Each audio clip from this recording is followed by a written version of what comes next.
റസൂലുള്ളാഹി സ്വല്ലല്ലാഹു അലൈഹി വസല്ലമ തങ്ങൾ സ്വഹാബത്തിന് ബനൂ ഇസ്രായേലിൽ നടന്ന ഒരു മനുഷ്യന്റെ കഥ പറഞ്ഞു കൊടുക്കുകയാണ്. 100 വർഷക്കാലം ജീവിച്ചിരിക്കുകയും അല്ലാഹു സുബ്ഹാനഹു വ തആലക്ക് ജീവിതത്തിന്റെ സിംഹഭാഗവും ഇബാദത്തിലായിട്ട് കഴിയുകയും ചെയ്ത സൂഫിവര്യനായ സാത്വികനായ ഒരു മനുഷ്യൻ. അദ്ദേഹത്തിന്റെ നാട്ടിൽ, അദ്ദേഹത്തിന്റെ വീട്ടിലായി വളരെ കാലം ഇബാദത്ത് ചെയ്തതിന് ശേഷം അദ്ദേഹത്തിന് ഒരു മോഹം, ഒരാഗ്രഹം.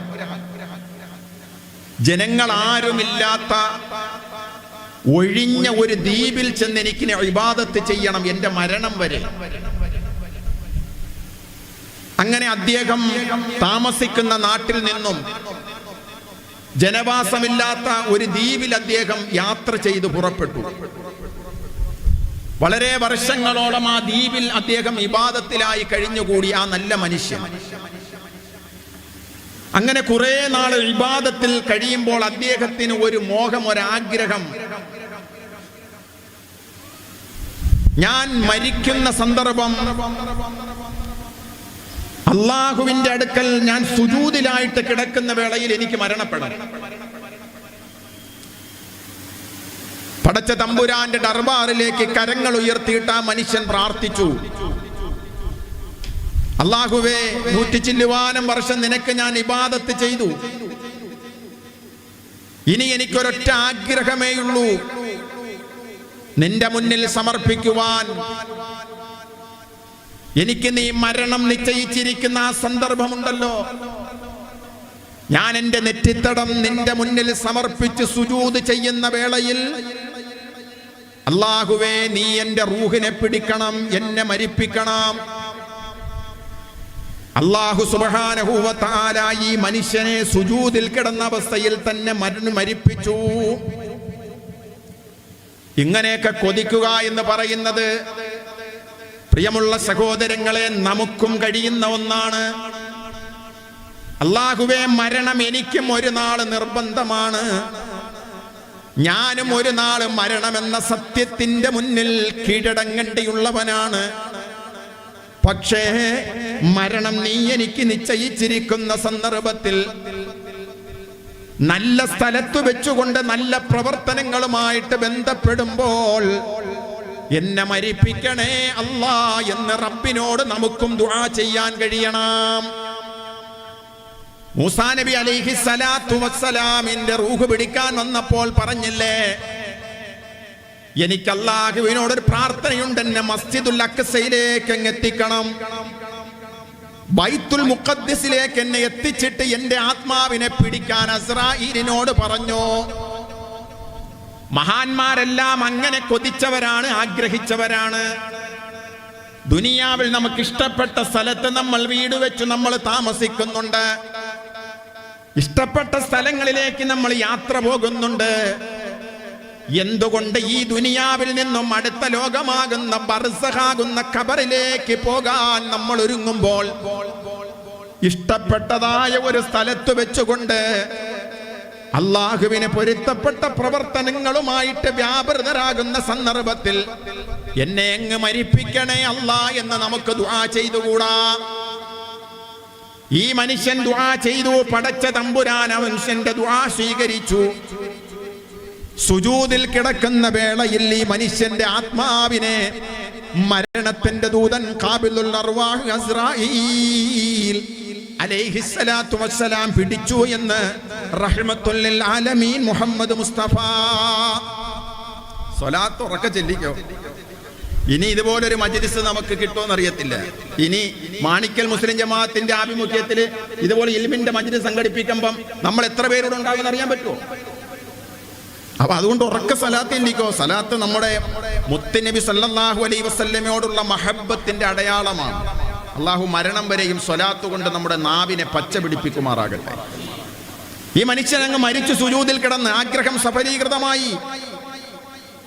അള്ളാഹുവിന്റെ സവിധത്തിൽ ഹാജരാക്കപ്പെട്ടു എന്ന് നബി തങ്ങൾ പറയുന്നു. അള്ളാഹു മലക്കുകളോട് പറഞ്ഞു, ഈ മനുഷ്യൻ 100 വർഷം എനിക്ക് ഇബാദത്ത് ചെയ്തിട്ടുണ്ട്. ഇദ്ദേഹത്തിനെ എന്റെ റഹ്മത്ത് കൊണ്ട്, കരുണ കൊണ്ട് സ്വർഗത്തിലേക്ക് കടത്തിക്കോളൂ. ഈ മനുഷ്യൻ അള്ളാഹുവിനോട് ചോദിക്കുകയാണ്, അല്ലാഹ്, ഇത്രയും വർഷം ഇബാദത്ത് ചെയ്ത എനിക്ക് എന്റെ ഇബാദത്ത് കൊണ്ട് സ്വർഗം കിട്ടൂലേ? നിന്റെ കരുണയുണ്ടെങ്കിലേ എനിക്ക് സ്വർഗം ലഭിക്കുകയുള്ളോ? അള്ളാഹുവിനോടൊരൊറ്റ ചോദ്യമാണ്, എന്റെ ഇബാദത്തുകൾ കൊണ്ട് എനിക്ക് സ്വർഗത്തിൽ കടക്കാൻ കഴിയില്ലേ? എനിക്ക് സ്വർഗം കിട്ടാൻ നിന്റെ റഹ്മത്തിന്റെ, നിന്റെ ഓശാരത്തിന്റെ ആവശ്യമുണ്ടോ? വീണ്ടും മലക്കുകളോട് അല്ലാഹു പറഞ്ഞു, എന്റെ റഹ്മത്ത് കൊണ്ട് ഈ മനുഷ്യനെ സ്വർഗത്തിലേക്ക് എത്തിക്കൂ. അപ്പോഴും ഇതേ ചോദ്യം തന്നെ ഈ മനുഷ്യൻ അല്ലാഹുവിനോട് ചോദിച്ചു. മൂന്നാമതും അല്ലാഹു മലക്കുകളോട് പറഞ്ഞു, എന്റെ കരുണ കൊണ്ട് ഈ മനുഷ്യനെ സ്വർഗത്തിലെത്തിക്കൂ.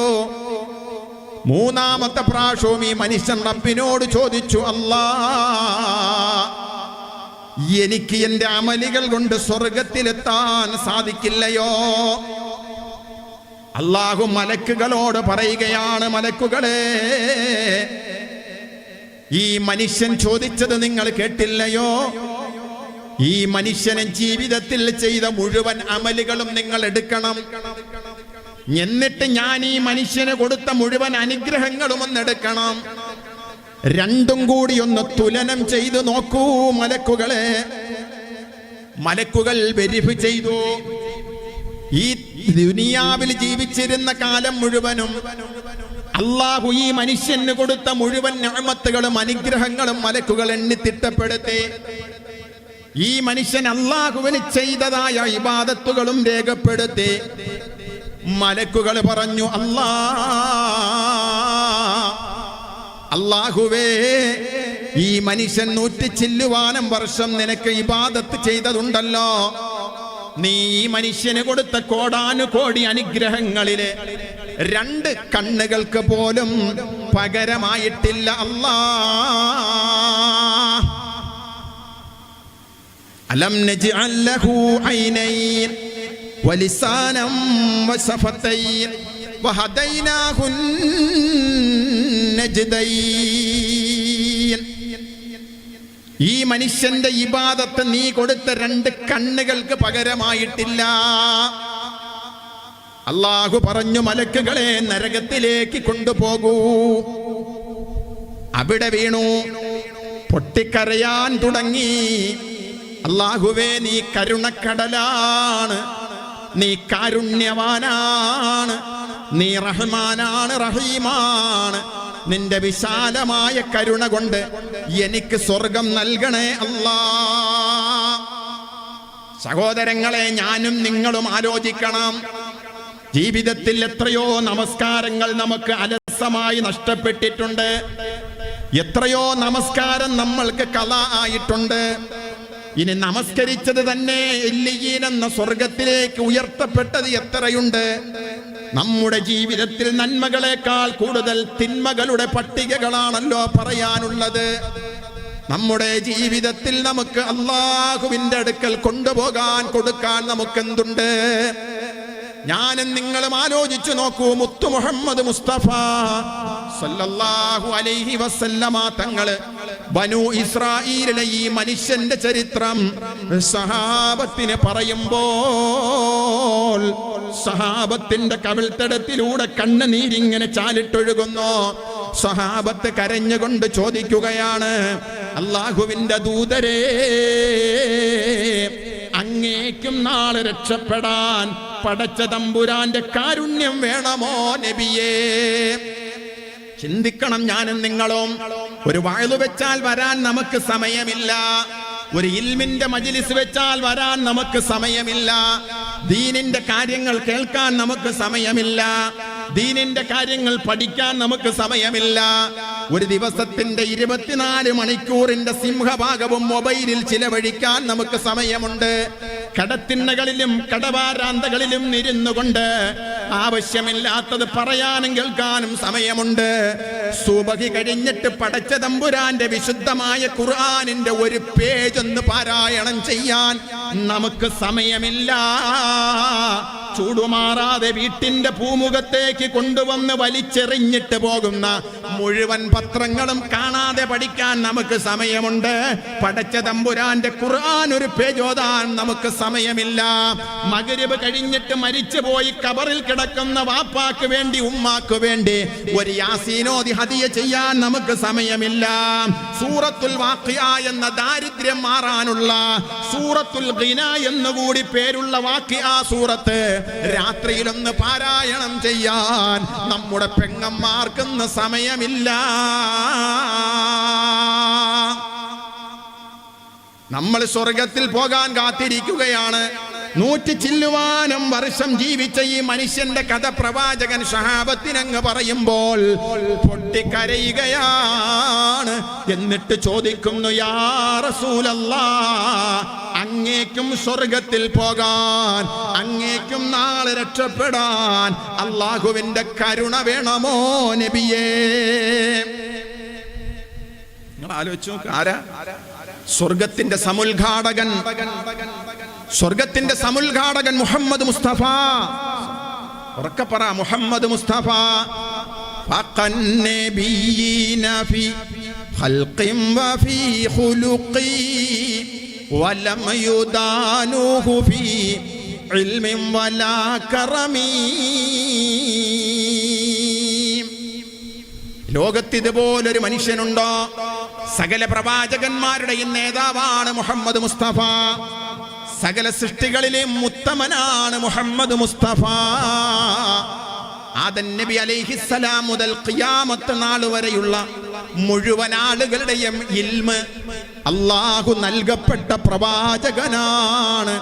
റഹ്മത്തുൽ ലിൽ ആലമീൻ മുഹമ്മദുർ റസൂലുള്ളാഹി.